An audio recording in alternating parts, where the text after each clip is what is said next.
shamed Germany to pay 1.3 billion in reconciliation to Namibia for the Herero and Namaqua genocide. Your name, your title, and the people for whom you represent. First of all, please go ahead. Thanks, Martin, for having me on your show. Pleasure. My name is Muchinde Kashiwa. I'm the Herero Paramount Chief. The Herero people are transnational.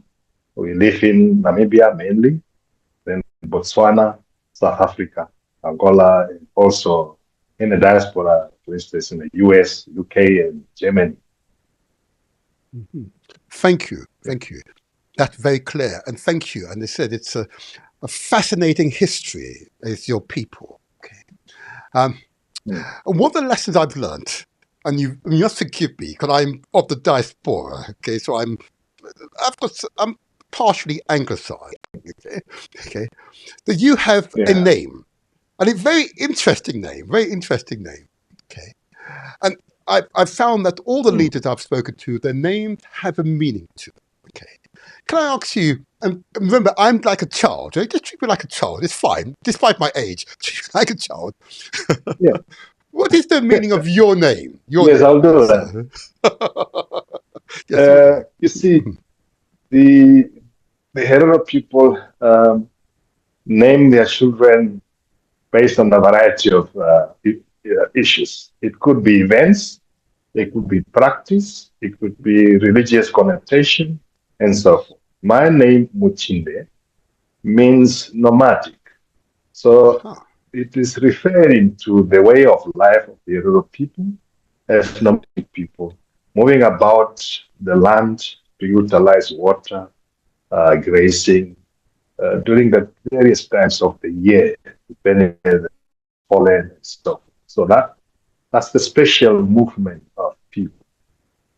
Can I just check them? So, so you are you're saying it's semi-nomadic, but you settled in Namibia, which you appear to be settled with farmstead and so on. So, once you arrived in Namibia, did you no longer become nomadic, or am I being too simplistic in my understanding? Oh, can you hear us?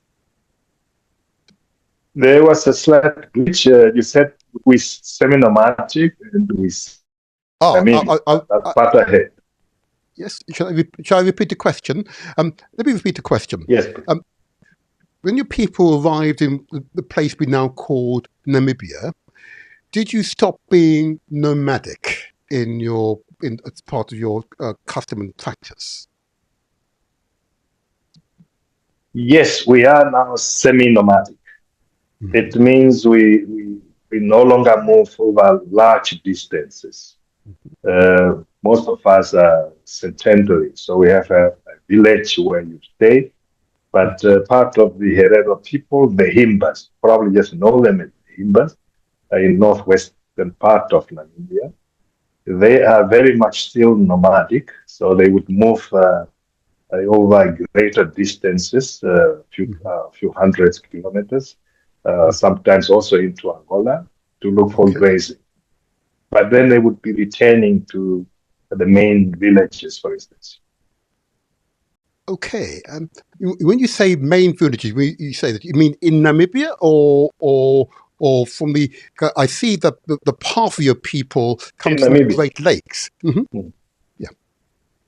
Yes. You see, the history says we sort of migrated from West Africa as part of the Bantu expansion. Then we moved into the Great Lakes of Africa. That's the regions of Uganda, Rwanda, Burundi, and so forth. Then from there we migrated into to Angola, a couple of years there, maybe 300 or so years.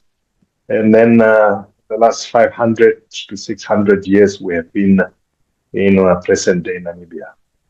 Oh, wow. Okay.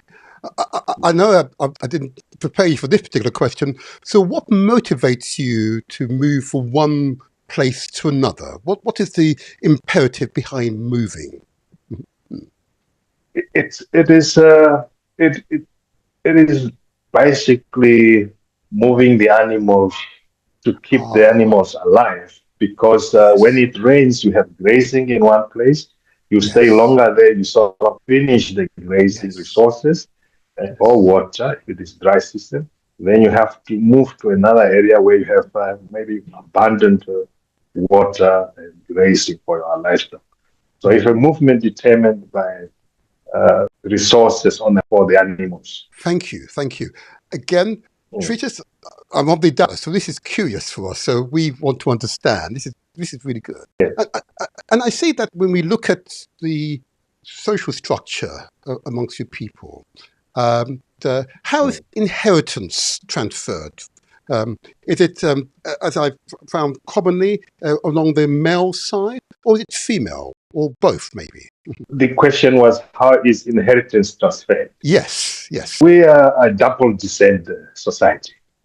Okay. So one part is determined by paternal arrangements, the other part is determined by maternal arrangements. Now, inheritance falls under maternal arrangement. Right. So you inherit from your uncle, from your mother, from your grandmother. So that, and what you inherit is the say livestock, material goods that are mobile. Culturally, you would inherit, for instance, if my uncle died, I would perhaps inherit the children, the wife, and his material goods. But his children will inherit the holy fire, and his children then inherit from your uncle. That's how it used to be, but it has moved significantly.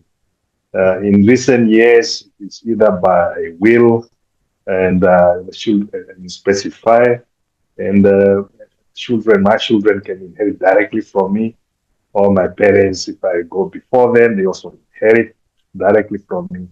And just to help us in terms of the understanding of your peoples,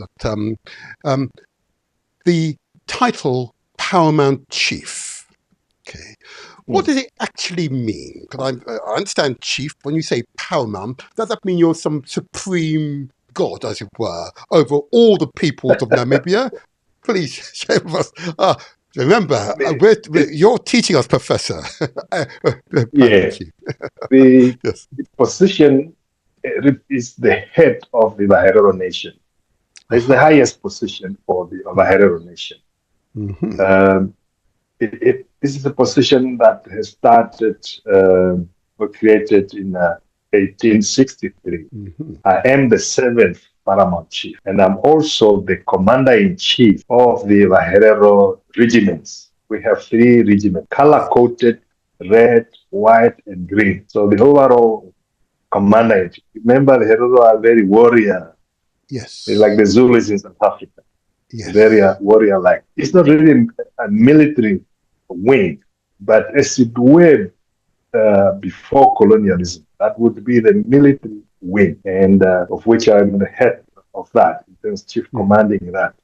But also, paramountcy position is the head of the Herero government. Okay. So this is an elected position. So now, after independence, this is no longer a government, but is the head of the community. So I have a number of issues, bread and butter issues of land, but not party politics, but issues of politics in general. Mm-hmm. So it's a paramount chief title is specifically to your immediate peoples, the Herero people. Yeah. It does not impact the Nama, the Ovambo, and other people that make up Namibia. Yes, it does. Right. And also within the Herero nation, there will be heads of clan.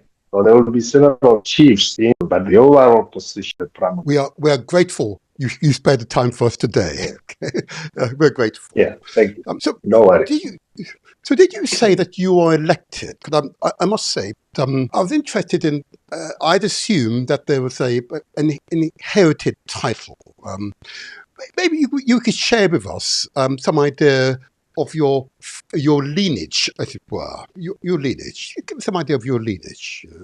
No. What makes you eligible to be a paramount chief? Good question. Position is sort of when it is vacant. The Herero Chiefs Council opened up the position for potential candidates. Council would have their own candidate, their preferred candidate, but they open it up to the whole Herero nation. Say, look, this is our preferred candidate. Bring names so that other popular candidates within the community can come and compete and be elected at the broader meeting of the Chiefs Council. So you only need to be a Herero, and you only need to be a Herero and possibly suitable. Okay, that's interesting.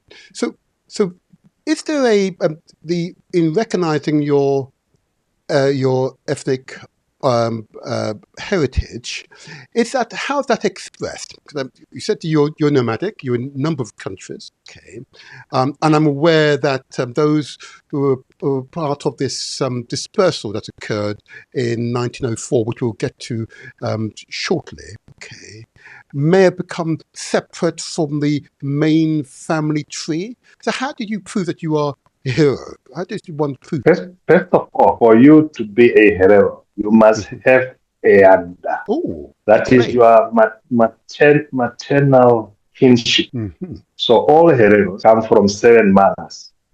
And you carry that anda that is of your proto mother, or proto daughter. I see. Of this mother. So the moment that classifies you that you are a Herero. For instance, your mother may be a Herero, and your father is not Herero.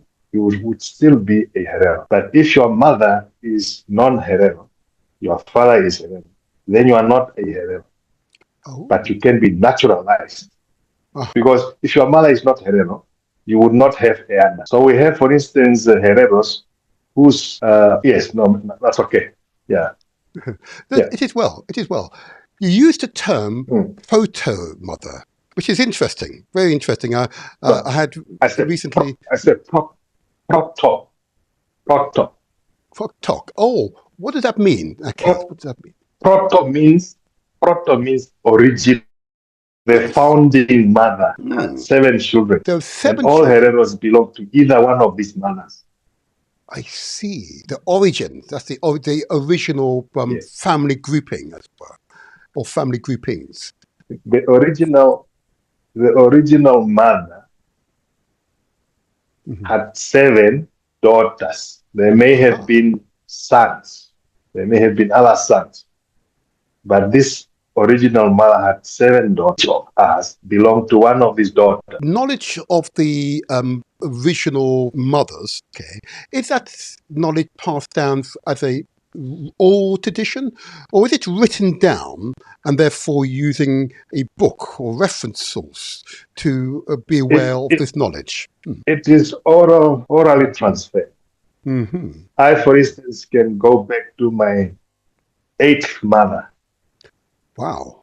So my mother, her mother, my grandfather, my grandmother, great-grandmother, and so forth. We can go back I can go back to 8 mothers. On my father's side, I can go back to 18 fathers.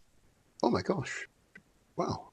That should be between 200 to 250 years ago. Wow. I'm impressed. And this is taught you as children, presumably. So it becomes a part of your consciousness, I would assume.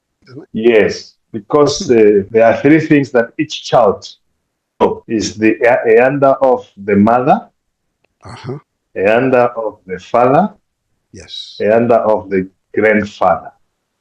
Basically means, simple terms, you should know your mother, the mother of your father, and the mother of your grandfather. Because then all that, if you and my grandfather share the same mother, you will have the same anda, you have the same matri kinship. Therefore, you will be my grandfather.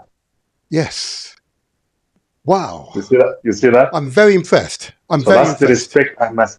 So that is the respect I must give you, because you are my grandfather. Absolutely. Because you and my grandfather share the same mother. Therefore, these 3 things everybody must know.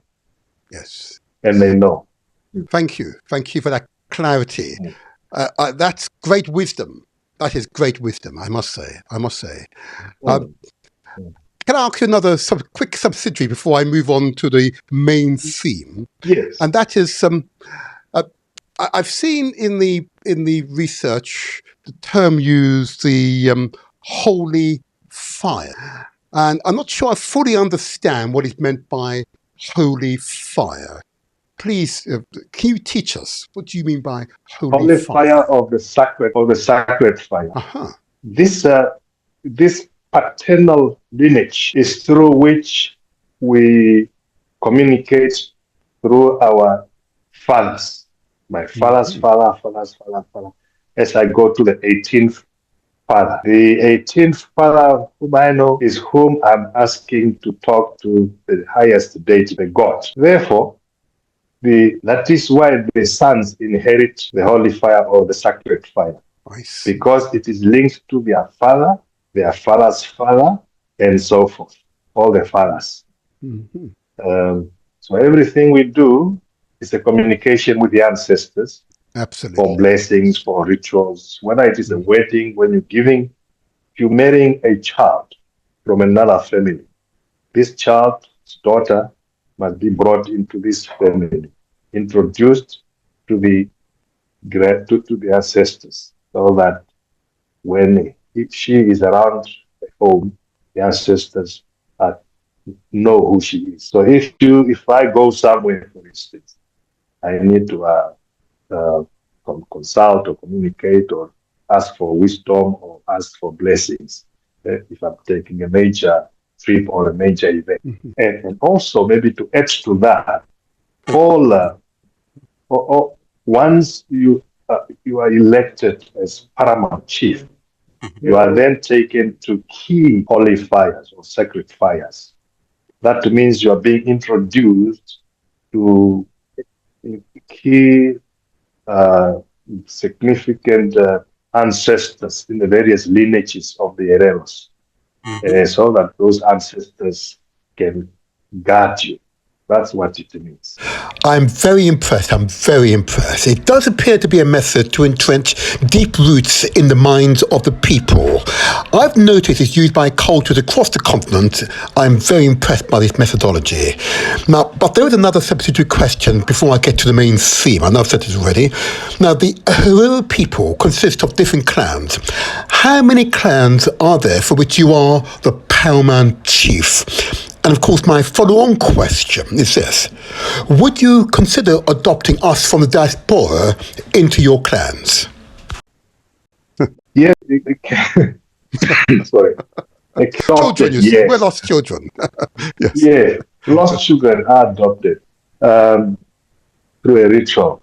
We also have our brothers and sisters that are Africa of Botswana who have intermarried and assimilated cultures. But they recognize themselves as Herero. So a ritual, for instance, if they have to go to the holy fire so that it is or so that they actually go to the holy fire. So this is right. There is but it is be adopted into a clan. Wonderful. Yeah. There's hope for us all, people. Those of the hundreds of millions of your ancestors who are here in the diaspora. There's hope for us. We can yes. adopt it formally. Well, you can adopt it formally, and of course there should be training to understand the culture, the do's and don'ts, and the practices and so forth. Yeah, the way of life. Yeah. Thank you. There are many other questions I could ask you about the culture and traditions of your people, but I'm going to restrain myself because I now need to focus on this issue of the. And I want to start with 1904. Okay, because it's extremely disturbing. It is very disturbing, and I have to say to you that I found it emotionally wrenching. Okay. Now, in 1884, Germany colonized what they call then Southwest Africa. Okay. But in 1904, the Herero people, led by one of your predecessors, Paramount Chief Samuel Mahero, rebelled against German rule. They're on their land, your land. Why? Why did that happen? What was the trigger for that rebellion? Mm-hmm. Please share with us. Generally, the Hereros are very patient people. Indeed. Very patient. But the Germans moved in 1884. We sort of accepted them. There were some arrangements where they would be staying. And when they asked for land to own the land, would say, look, the land is not privately owned. We can't do that, but you can live on it. But they started to land without permission and blocking the indigenous people to use the land. Mm-hmm. They started fencing it. If the animals of the Hereros come onto that land, they would confiscate these animals. At one point in 1896, they confiscated in a go 12,000 cattle on a day. Yeah, so this land dispossession then started to anger people. So it's land and livestock dispossession, then is a mistreatment, unjust imprisonment for minor. You put their own laws, and if you sort of breach those laws, they put you in prison or they flog you, beating you up and all that. Mm-hmm. And this general subjugation became unbearable. Then Chief Samuel Maharero, the second paramount chief, declared a war.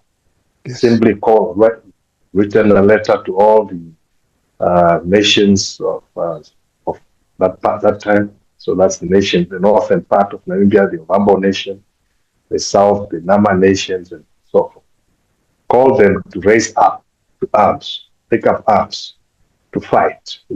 And he issued what is called "Let us die fighting" to all. The rules of the games were also very clear. He made it very, very clear in writing. This is in writing.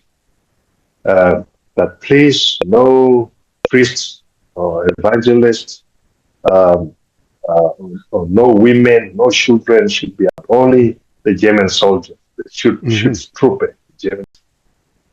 But then the Germans, when they realized they were losing some of the battles because of embarrassment and humiliation, General Luther von Trotha spoiled in about forgive me for 6 months interrupting. Into the war. Forgive me for interrupting, Paramount Chief, because there's a lot of information packed into what you described there. I'm very familiar with the details, but I know that 99% of my audience will be unfamiliar. So I wanted to take them through each stage very carefully. So remember, you're the teacher, but you've got to think of us as children. We're at your feet, we're looking up at and admiring, but we want to make sure we've understood. I just wanted to go back. So what I heard for a moment there is that the trigger was that the Germans instituted regulations or laws which were unfamiliar. They started putting up fences around what essentially was your land, limiting your access to your land. Okay, that they were incarcerating you for minor breaches of the German laws, not your customary law. Yes. Okay, yep. And thirdly, they were effectively, they were abusing your people to the extent that you were being humiliated, okay, and therefore taking away your land. Therefore, you couldn't practice your culture and tradition, your way of life any longer. Yeah. Beautiful. Okay. Yes, and the last part actually in that it was the raping of one of the daughters. One of the chiefs. Yes. That sort of fled up also. But, sir, I heard you say a moment ago that you took up arms, but you didn't take up arms against all German families, only against the men, not against the women and children. Yep. Yes, and also not against the priests. Not against the priests. Only against the soldiers. I have to say, my observation, and I meet thousands of people every year, in order for you to exercise that level of control requires a high moral standing and a level of civilization that I have to wonder if many English, Scotch, Welsh and Irish people I encounter possess today. You had rules for war that it would only impact upon the men. Yes. But yet they were abusing your women and children as well. Yeah. You are truly an African. You are truly an African high civilization. Please explain.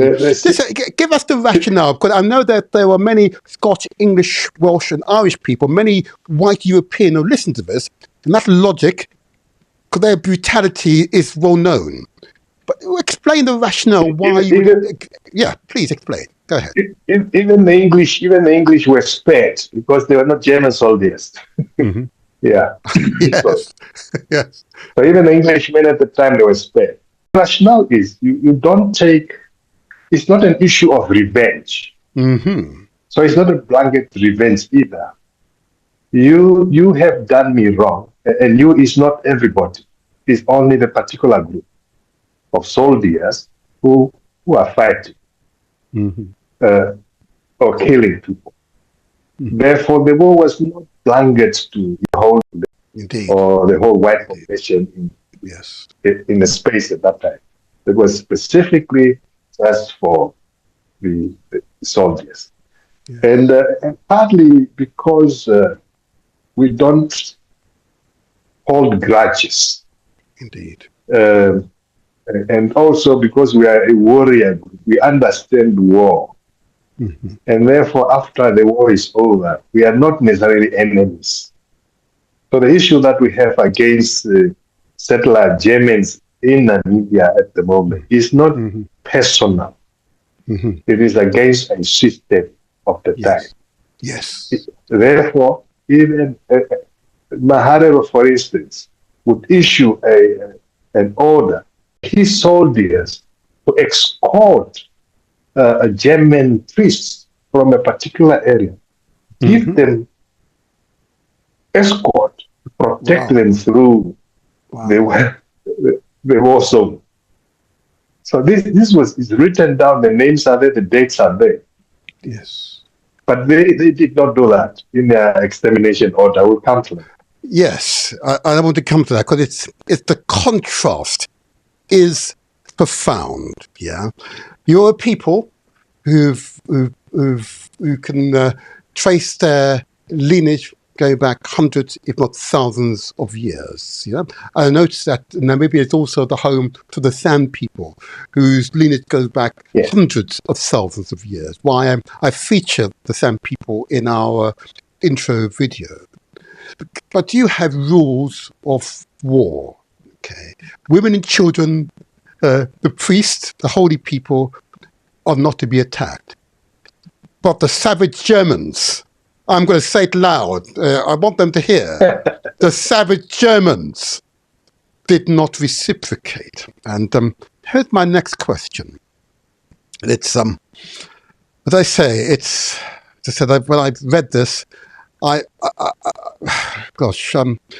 I'm almost lost for words now, I'm almost lost for words now, okay.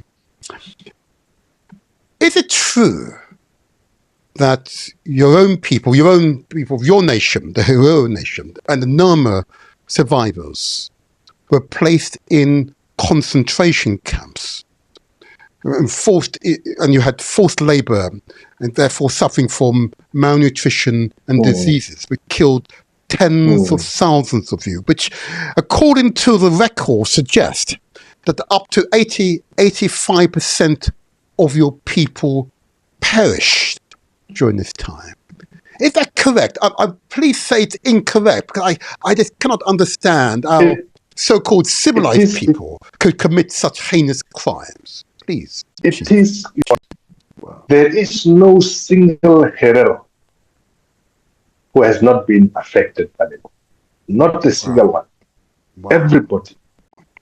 And orphans that the war have created, the efforts that the Hereros have done to bring the orphans together, to reconnect them within this family lineage, explaining the kinship lineage, yes, reconstitute family. It's a big effort that we went into that.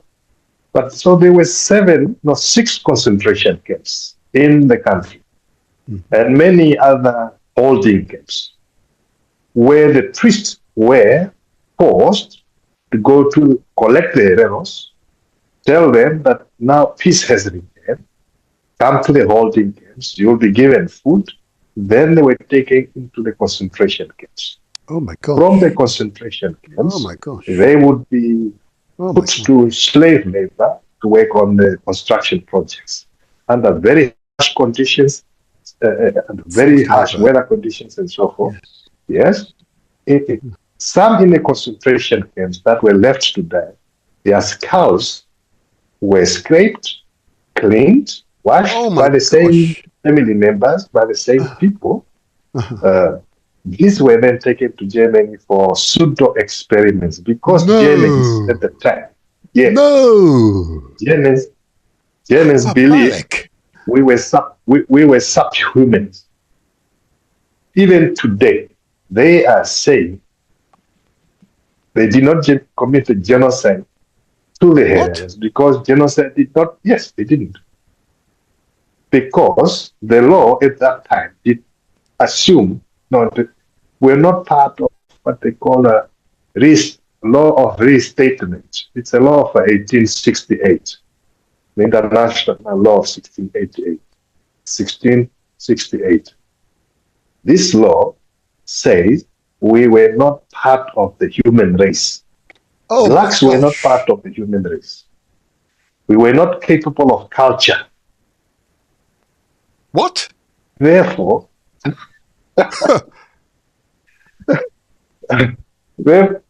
what they did was correct, and they were looking at whether we have whatever the intellect we may have, comparing size of skull, size of brains, and so forth. As we speak today, there are over 300 Herero and Namaqua skulls and human remains in Germany as we speak. No. Right today, they have the skulls in Germany, this civilized country, which retained the skulls. Oh no! Please explain. You did not check one. You did not check one of the pictures I've sent you that I took last November in Germany of us. Are we losing him for a moment? Are you there, sir? Oh, I think we got too emotional, too hot. The internet is breaking. One moment, let's see if he returns. The internet is breaking. Let's see if we can. Let's see. Are you back? You're back. We're back. Yes. It is to be expected. We were expecting real emotion through the internet, and I know the internet is sensitive to African emotions, particularly one is aghast by the brutality that were by the ancestral German people. But to hear you say that even today in Germany, more than 300 skulls of your ancestors have been retained by Germans, and they're attempting to justify retaining the skulls, are they? I think now it has become an issue of embarrassment. Well, because you deny you have killed people, but then you have collected their skulls without permission. Yes. And basically against our customary law, because now we need to rebury these people. All sorts of rituals and so on. Yes. Whoa. And this is just the tip of the iceberg, people. There's much more I want to say, but I'm just conscious. I want to get into the issues that have been raised here. Clearly, you mentioned. I did want to go back to this German general, von Trotha, I think it's pronounced it. Yeah. Who issued Trotha, forgive me, Trotha, okay, who on behalf of the German government, I say again, on behalf of the German people, issued the extermination order stating that Herero found within the so-called German territory. This is of course, when we say German territory, we don't mean German territory. We mean your land. Okay, should be shot on sight. Okay. Yes. I paused because when I actually read it, okay, I was astonished. Be quite frankly astonished that such an order could have been issued, and we were able to see the actual order here as an historical record. Okay. Now, that to me indicates that they intended and did commit genocide under the UN definition of genocide. That is correct, am I not? Insane, sir? Yes, you're correct. You see, I won't go into the details of how the scene is described of fleeing Hereros, babies, old women, old men dying like flies as they are blocked in the Kalahari. Water holes poisoned and all that. Their properties, goods, all spread all over the Kalahari, and so forth. But von Trotha did a great job for the German government at the time, to the extent that Kaiser Wilhelm II awarded von Trotha with the highest military award. Wow. The prize of for Pearl Merite. It's the highest military order Okay. that he got. And then he said, "Thank you, you have fulfilled my wishes." Okay. Yep. Well, that's pretty clear. He represented the German government. I say again, the German people. So this is likely to be the first genocide committed by the German people. We know, of course, later on, they went on to do the same in Germany against the Jews of that time. Yes, but okay, can I come? But of course, yes, of course. In Namibia, Namibia comes together to honor. Sorry, go ahead. Yeah. Sorry about that. Yeah, go ahead. Yes. Mm-hmm. Germany has committed 2 genocides here. The first genocide is against the Hereros, of which the extermination order was issued on the 2nd of October 1904. The second genocide is against the Nama people, of which the extermination order was issued 22nd April 1905. The intent was specified. The actions to fulfill the intent was carried out. The job was successfully done before they went on to the Jewish people. Yes. If I may, sir, what I want to do, just to help my audience to better understand the implications of your words, let's see if I can get my technology to work first time round, would be nice.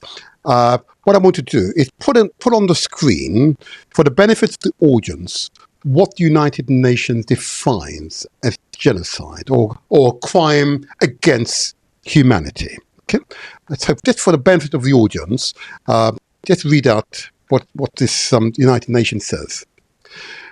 The United Nations, the UN Convention on the Prevention and Punishment of the Crime of Genocide, as stated in 1948, defines genocide in Article 2 as, and I'll just move this along now from my screen. I know you can't see it, but please listen carefully to my words, and this will become much clearer.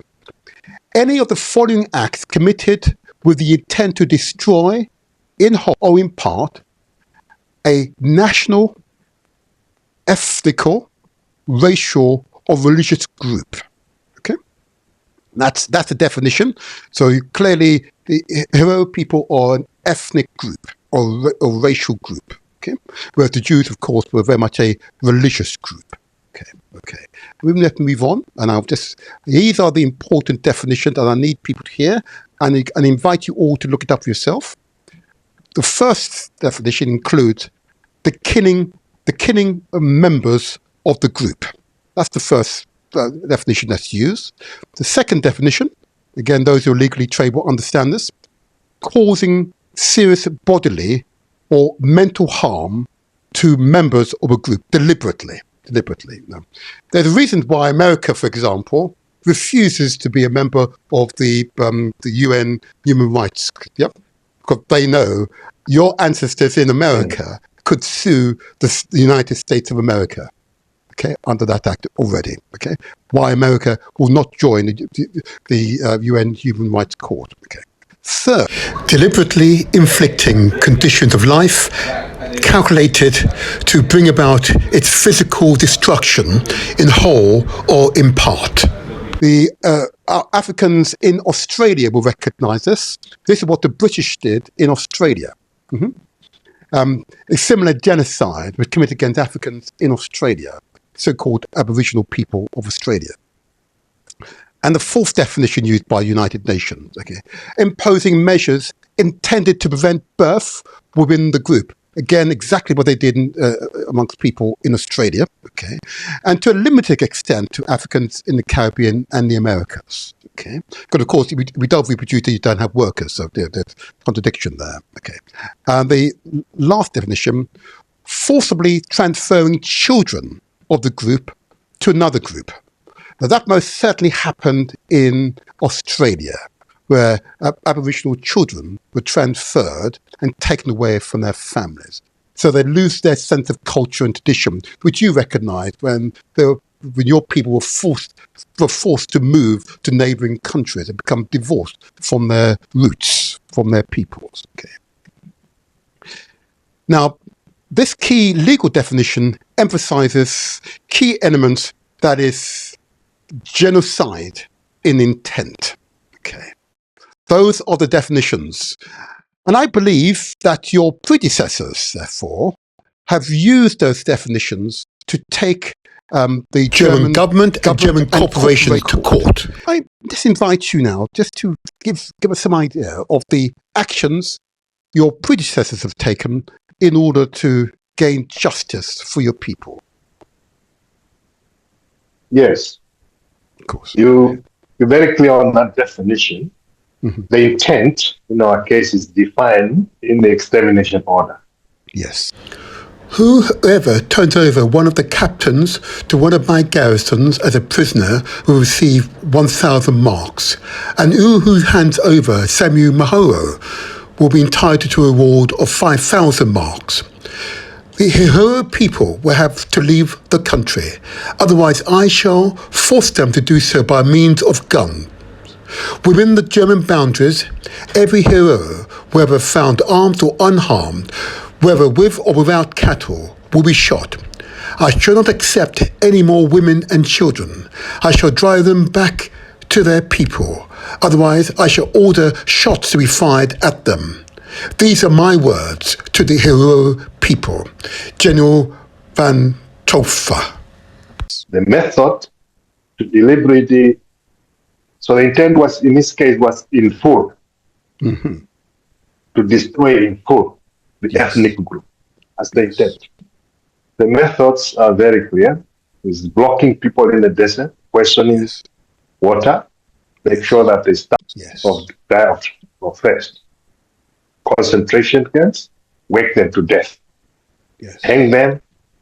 I didn't mention they were hanging people. They had what they call a hanging parades. No. In one day they would hang maybe 300 people all hanged up. Oh my God! I sent you a picture of it. Sent you a picture of a tree that we have commemoration around it every year, because this is a tree where they hanged a lot of Hereros. Sir, can I just ask you to pause there? Can I ask you to pause? I'm going to make a confession. You sent those pictures to me. I thought you'd sent those pictures to me in error.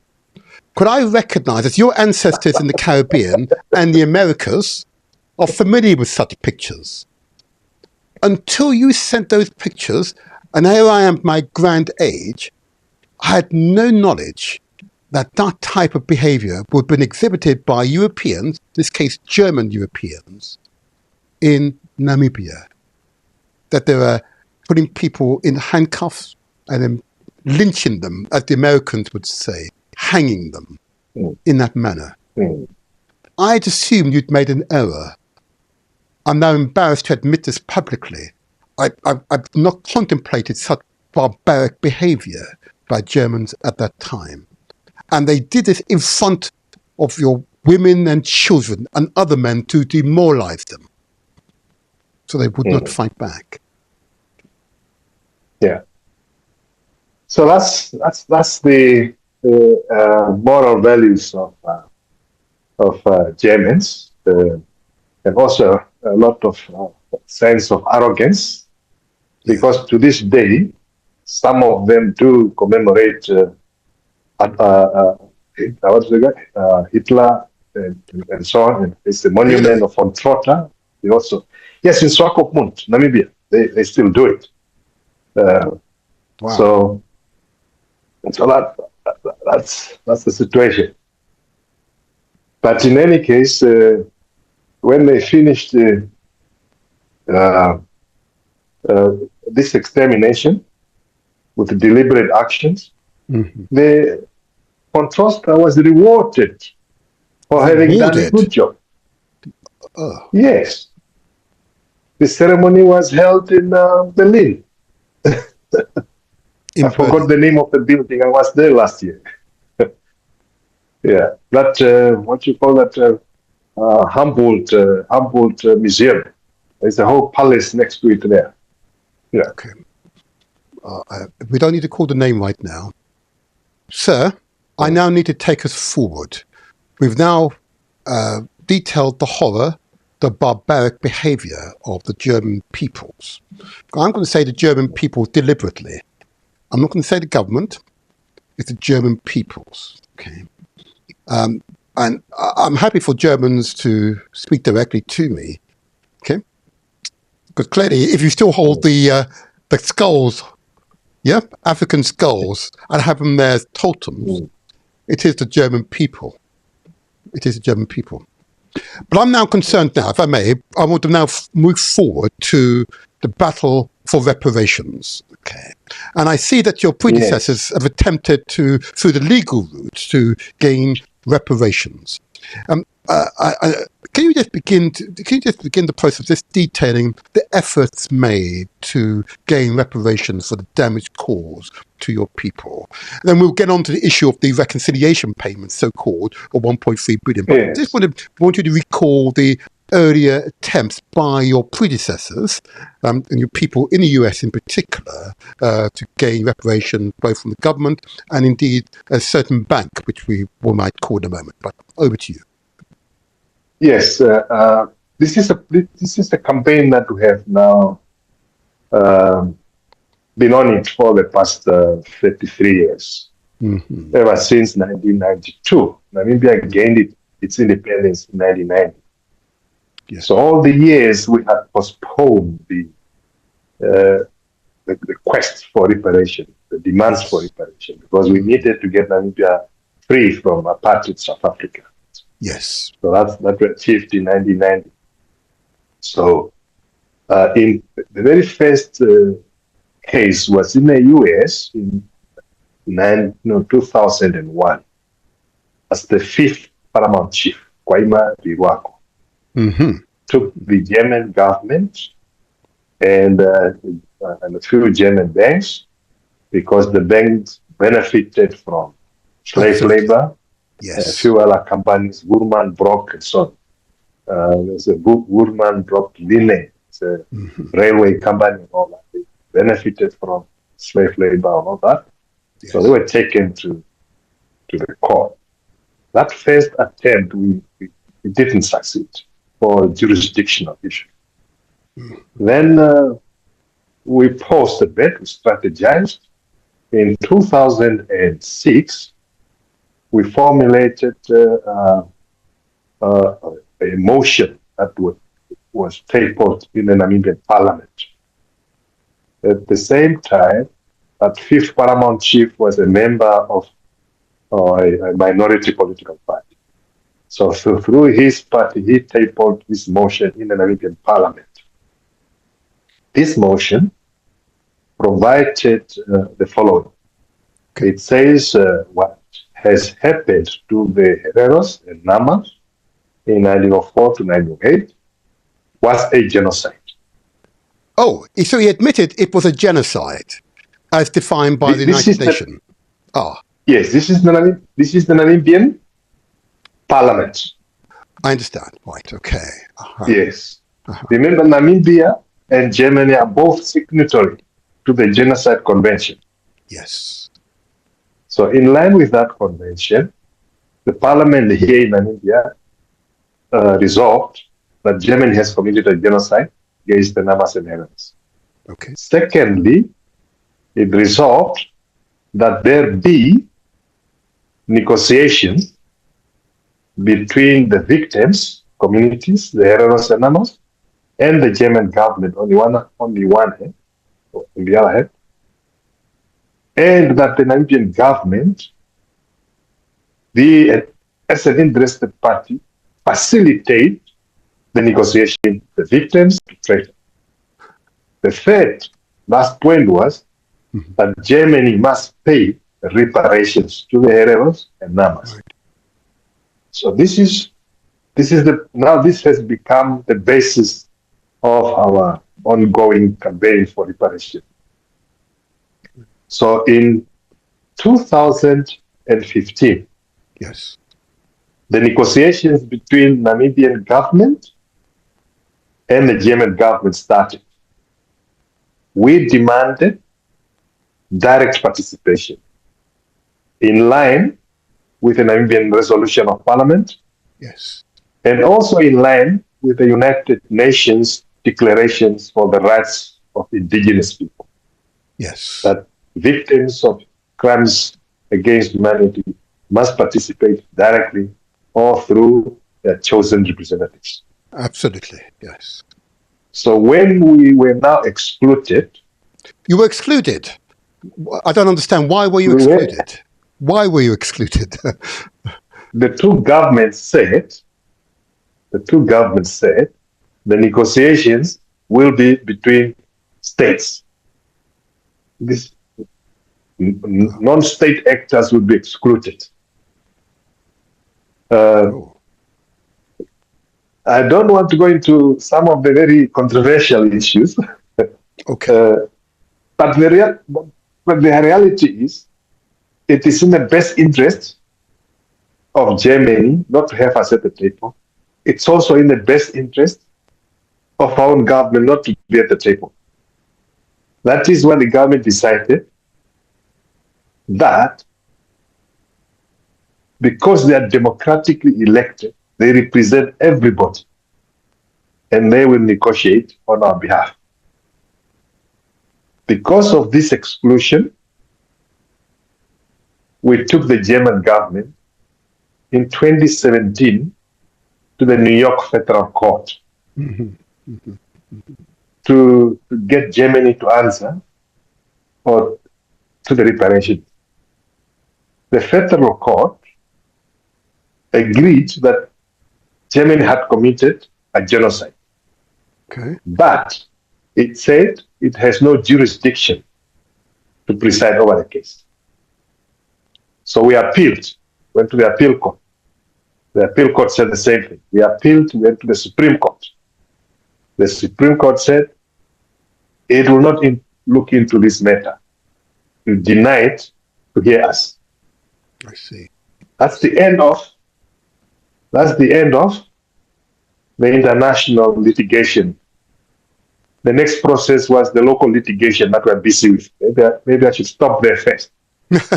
No, it is well. And what you're describing, just to be clear there, Kees, the US and German courts, okay, I'm just sure I've understood why you went why the US courts was pursued and not the German courts? The US court has what they have, I think it's in 1780-something law, the Tort Alien Act, which allows... Yes, please. Yes. Mm-hmm. So it is an act of the 1700 which allows governments or entities to bring cases to the federal courts. So it is a group. So you cannot go there as an individual, but for group I understand. Yes. cases, the class action, yes. A class lawsuit. For us as Hereros, who also live, some of us living in Germany, so in the US, put this thing together, use American lawyers and took it there. Germany doesn't have that. Ah, I see. But it does. It is a member of the European Union, which most certainly has the European Court of Human Rights and Justice, I believe it's called. Is that not a route? I'm not so sure. Our international lawyers did not advise us that. The next route that is more viable is the International Court of Justice. Justice, forgive me. Yes, that's what I meant to say. Thank you. Yes. All right. Okay. This is, since as I studied what you sought to achieve, you must expect resistance every millimeter of the way. The outcome is not surprising. So why would Germany suggest to the world that it recognizes the genocide, but is now offering, or is offered, reconciliation payment over a 30-year period for 1.3 billion? I laugh. It's so serious. Yeah. Please explain. Please explain. You see, you have a Namibian government that was that didn't have the bargaining power to negotiate on our behalf. Maybe they negotiated also very poorly.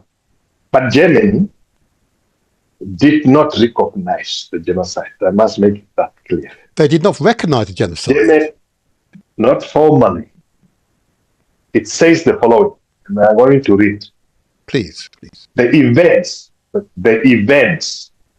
1904 to 1908, the events of 1904 to 1908 can be described as a genocide from today's perspective. Wow. So those things, the fightings, the killing, the concentration camps, the whatever, the extermination orders, those are events of the time. From today's perspective, can be described as a genocide, but it wasn't. That is why in the New York court, the German lawyer was arguing that we're not part of the international time. We were classified as savages. Whoa! He said this in court. The Lord, yes. No, he did not say that in court. Because we're not. Yes, the court. African people were not part of that international law. Simply because we're people without culture. What? We were sub-people. We were sub-people. We were outside to the classifications of humanity. So that is why they say from today's perspective, those events can be classified as a genocide. But it was not. Therefore, what Germany is doing to us, in their own words, this is a gesture of goodwill. This agreement is a gesture of goodwill. This 1.3 billion euros, a gesture of goodwill to assist the Namibian government in their development agenda. So it's a development aid in line to for Namibia to achieve its objectives of development. So it is not a reparation package. It is not. Agreed. Yes. It is interesting, sir, that to use the term that we, clearly the original human family comes from us, Africans. Yeah, that is a genetic historical fact. Even they admit. Yeah. Yeah. At any point, how can we, the original, the source of Homo sapien, not be human? It's a contradiction. But it's interesting that term was used, particularly in relation to your people who were part of this chattel enslavement, which I'm a descendant. Okay. There was a report produced under the auspices of a Jamaican judge by the name of Patrick Robinson, but looked at the legality of the chattel enslavement of Africans, your ancestors. Okay. And the term that was suggested by Europeans at the time is that we were not human beings, even though we were being transported for enforced labor. Okay. And the with the University of West Indies and another organisation, got together a group of international lawyers, constitutional, and they reviewed this in 2001 and found that the chattel enslavement and the brutality that was experienced by our ancestors was illegal even at that time. Even at that time, and I will share that report with you. I may, if I can, put you in touch with the judge. Okay. But in fact, that is a fallacious argument to use, and one that can be countered. Okay, well, we must expect, even though European countries will profess to be civilized, okay, they still wish to defend their ancestors and their brutality. If I may say to all Europeans, that is the most uncivilized action. Yeah. I'm going to say that to you all. It is uncivilized. But I want to, if I may, just to continue, because we need to conclude our conversation in a way that empowers both yourself, your people, and those Africans who recognize that, I'm going to use this term, despite your earlier pushback, Pan-Africanist mentality, that you have to work together if you are to move forward meaningfully. Pan-Africanism is a movement that aims to unite peoples of African descent through solidarity, culture, and politics. Its goal is to strengthen bond between African peoples and African diaspora, to establish political awareness, to develop a cultural consciousness of African pride, to solve problems like slavery, discrimination, and attacks on African ethnicities. The joint declaration, the agreement between the Namibian government and Germany for this 1.3 billion euros. The Namibian cabinet has endorsed it. It is now in the process to go to the Namibian parliament.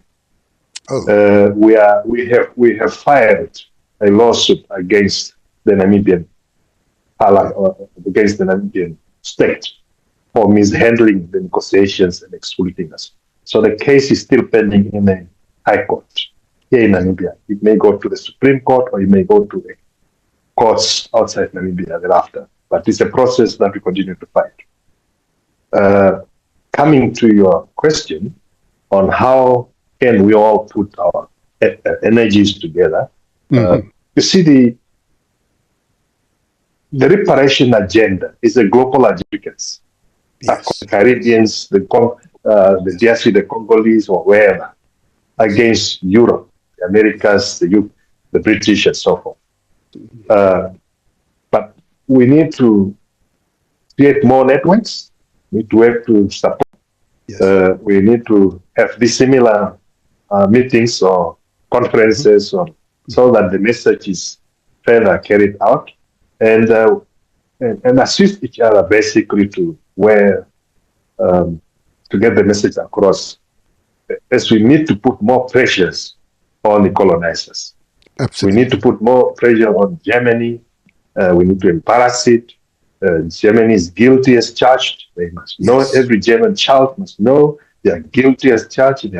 They have to carry the full sins of their ancestors, and they need to repent, they need the reparations.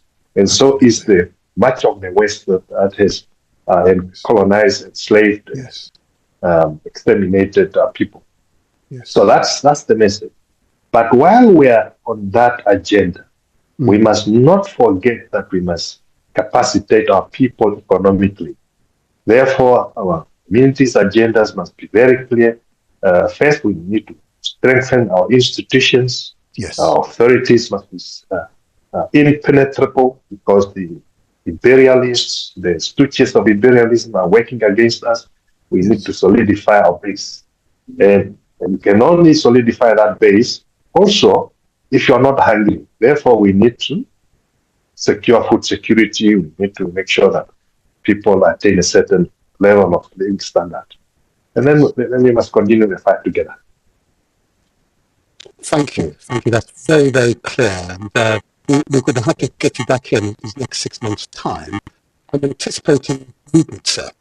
I'm anticipating movements, and movement in the right direction.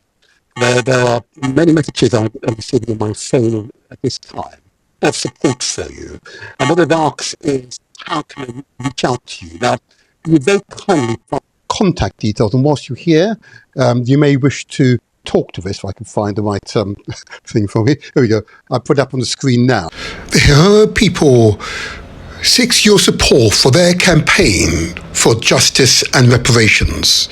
To email the Paramount Chief's office and have direct dialogue with these great people, the email address is mkatjia@gmail.com. I repeat, mkatjia@gmail.com, or their Twitter or X account online, which is KATJIUAMANGANI.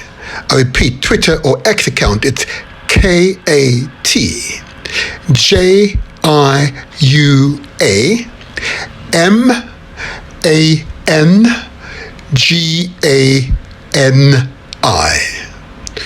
Your support is most welcome. Support globally. If there's any organization or any people in South Asia, Southeast Asia, Far East, as it were, in the Americas, or indeed here in Europe, who have a heart, who are able to have some empathy, you welcome their support as well. I welcome support even from the Germans that we have crucified in the programs. There are some good Germans out there that have been assisting us, facilitating our meetings when we visit people in Germany, or having the meetings with the establishment. So I welcome all for the support. Thank you for that. And I will put a link to your contact details in the chat for this live podcast.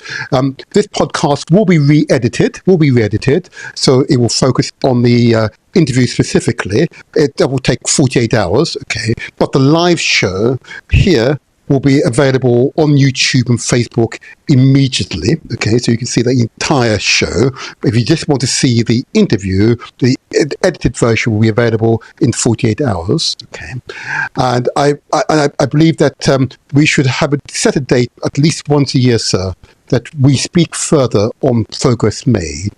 But I'm convinced, based upon the responses I've had both on the WhatsApp, my email, of course, my other platforms, that there's significant support for your people. And I should also say for the Nama people, you're not here to speak on behalf.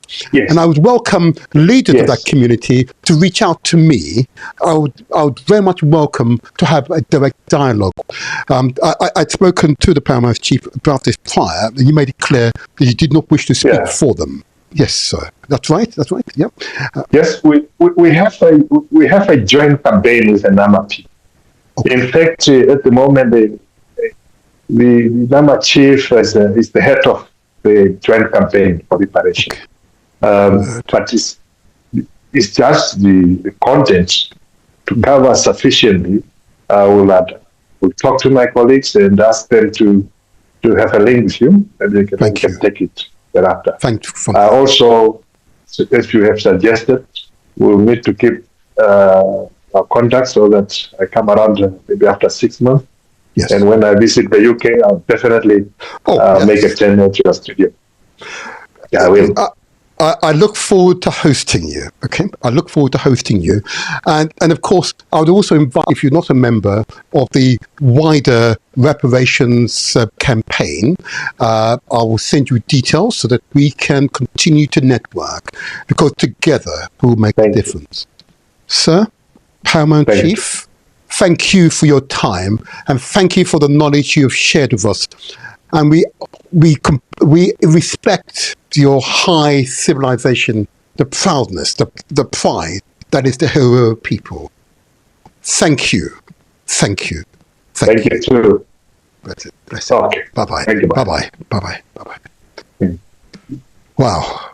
Okay, let's see. Take that out. There we go. Wow, that was something. Before you go, please give a reaction. Either give us a thumbs up, Let's indicate that the contents of this show met with your approval. Give us a thumbs up, or leave a message in the commentary, just so YouTube and we understand your views on the contents of this particular podcast.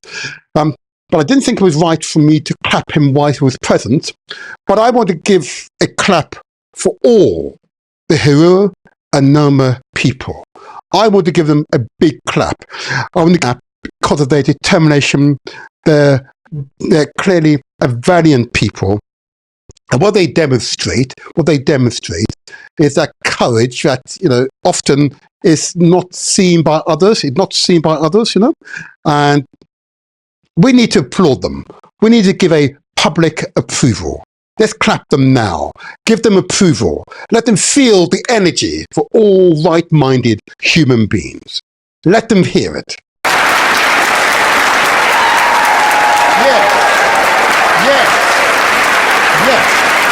Yes. Clap louder for them. They must hear it.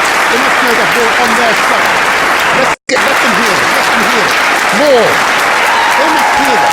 They want to hear it. We must hear it. Let them hear it. Let them feel our energy. Let them hear it. I know the Paramount Chief and all Herero and Nama people would have heard our vibrations.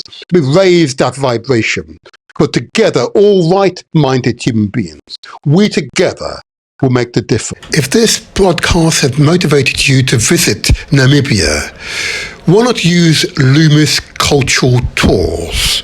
Their telephone number is +264 81 717 141, or their email address is info@loomisculturaltours.com. The motivator here, if you enjoyed that podcast, why not watch another? Look on the screen to make your selection now.